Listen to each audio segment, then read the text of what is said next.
Sharpening of chisels and planes. We're going to go over the sharpening of this. I'm going to show you some cool tools I really like using. We're going to sharpen this chisel. It's the same principle for chisels or planes, standard planes, bench planes. So we'll just focus on the chisel. If you've seen the last video on grinding, I've got another chisel and I want to sharpen this one up. So the grinding angle, we covered that in the last video. In this one, we're going to talk about angles and we're going to talk about a few tools to make your work nice and consistent. Now, for theory, the sharpening angle is the same as the honing angle. We use the two terms, but they're the same thing. Honing and sharpening, same thing. This is what the textbook refers to, sharpening and honing, but it's nice to think about it as the secondary angle. So it's what you do after you've done the grinding. You're going to then put the secondary angle on it, honing and sharpening. If you move up the numbers, you'll get to the second angle we were talking about, which is 30 degrees. That is our sharpening angle. Our secondary angle is this very fine one up here. See if we can catch the light on that. It's that shiny bit there. We're going to sharpen that up now. Now you could sharpen this repeatedly a number of times till you come more than halfway before you'd have to go back to grinding. What's really important about this is the angle, the 30 degrees. What's very useful for it is the consistency. So a lot of people will show you how to do this with diamond stones or oil stones, and they'll just do it by hand. They'd lift up the chisel and find the big bevel and then up again. I don't do enough sharpening. A lot of beginners in my class don't do sharpening. When we're in a workshop environment, there's a lot of people doing it, and if it's all got different memory muscle, it just doesn't work. So it's better to be consistent and to be able to measure it. Now I'm not going to get a measuring tool and measure it out every time. So what we've got, I'll write it on here. This is our Protrusion guide. Okay, so we've got a tool here called a protrusion guide. How much the blade will protrude out from the honing guide. Now I've short videos on this. There'll be a link to the above on how to make this and a bit talking about the honing guide. I strongly recommend that you get one of these and use it and see the details in that video. In this one, let's just talk about theory side and show you basically how to set it up for a bevel edge chisel. Okay, so our honing guide is a super useful tool. When we look very closely at it, we'll see this curve and we'll see the straight edge. We're working towards the straight edge because then it should be 90 degrees. When you've got one of these, hang it out off the edge of the bench. This is fiddly. It takes a number of times before you get the hang of this. And you need to be safe with this as well. Hands behind the sharp end all the time. So when you're holding this, hold it steady. You do not want this flipping over and dropping. And when something drops, people tend to try and catch it. If it drops, just let it go. Okay, we're going to push this up here on our 30 degrees, which is a secondary bevel, which is for chisels, and it's the sharpening, honing one. That's the textbook. That goes up against that. Take your honing guide with the screw in the right hand if you're right-handed. When you're practicing this, it's ideal that you practice on a large, wide chisel. That's in place. When I look here, it's in that groove, and it's in that groove. There's a gap between the bar. That's what we want. It's got to be in the grooves because it's a bevel edge chisel. And we want to move it up a little higher.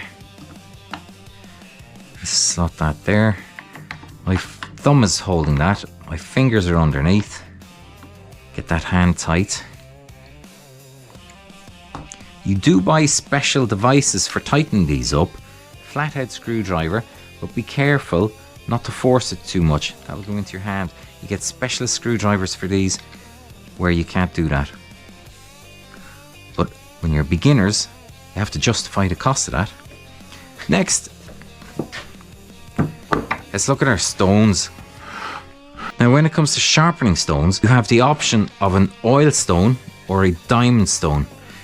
If you're using an oil stone, you've got to be aware of the fact that it's oily and you need a lubricant for this.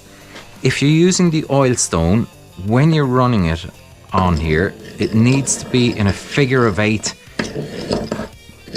or all around the stone, because if you just move that back and forth, your stone will get a groove in it, which you don't want. I personally don't like oil stones because you can buy specialist honing oil, or this oil will do as a lubricant. I don't like it because if I'm out on site or even in the workshop, I'm having to deal with oil and it just gets a bit messy and greasy. So I prefer the diamond stones. On the diamond stones, you can use a lubricant, you can use water on these. I prefer to just do them dry. You can do it dry. So this is 1000 grit, and you do get different grits. And it's important to understand the different types of grit. On the back of this one, there's a 400 grit. So that's rougher. There's fewer lumps. If you put more lumps into it, they're going to create a finer stone. So that's in there. 1000 grit. Take your honing guide and your chisel. Turn it over. Your middle fingers go down on the blade and thumbs underneath. And take your time to roll that back and forth across the stone.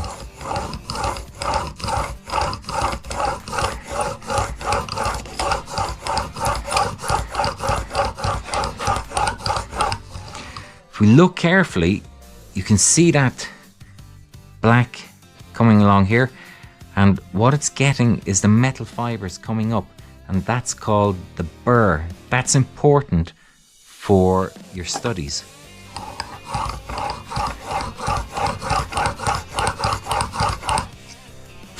In a moment, we're going to remove the burr. I'll show you how to do that in a moment. I want to turn the stone to get it on both sides. Not both sides of the blade, both sides of the stone. Let's look. You can see there's a bit of a shine on that. And we've put a sharpening angle on there. The honing and sharpening angle of 30 degrees. Now we need to remove that metal filing, that burr. So I'll take this to the edge of my bench. I'll leave the honing guide in it just because it's a pain to get out if I need to do any more work on it. And I'll put that up against the stone.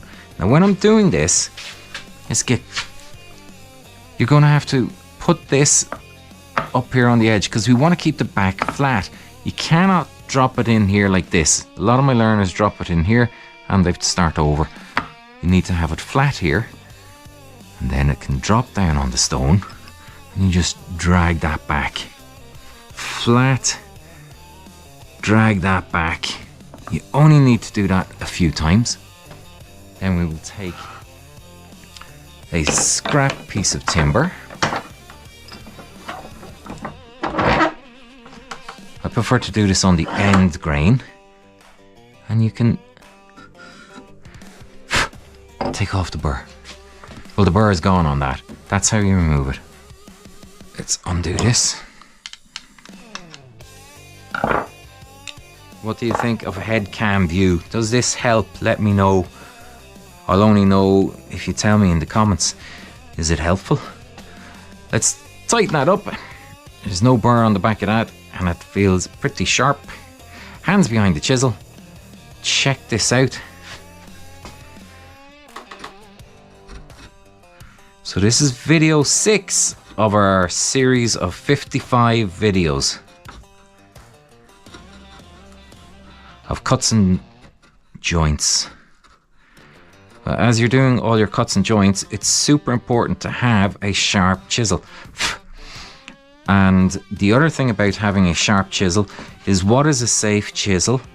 It's a sharp chisel. And a blunt chisel isn't very safe. You tend to push it more. Make sure it's secure. you tend to push it harder and it can become unsafe then as well. Okay, so there's a few things on sharpening. In the next video, we're going to start cutting a more difficult joint than what we have done in the previous videos, and we're going to do what's called a blind mortise. So as I put a chamfer with this nice sharp blade on this end grain, I like that. I like testing this. It sounds good.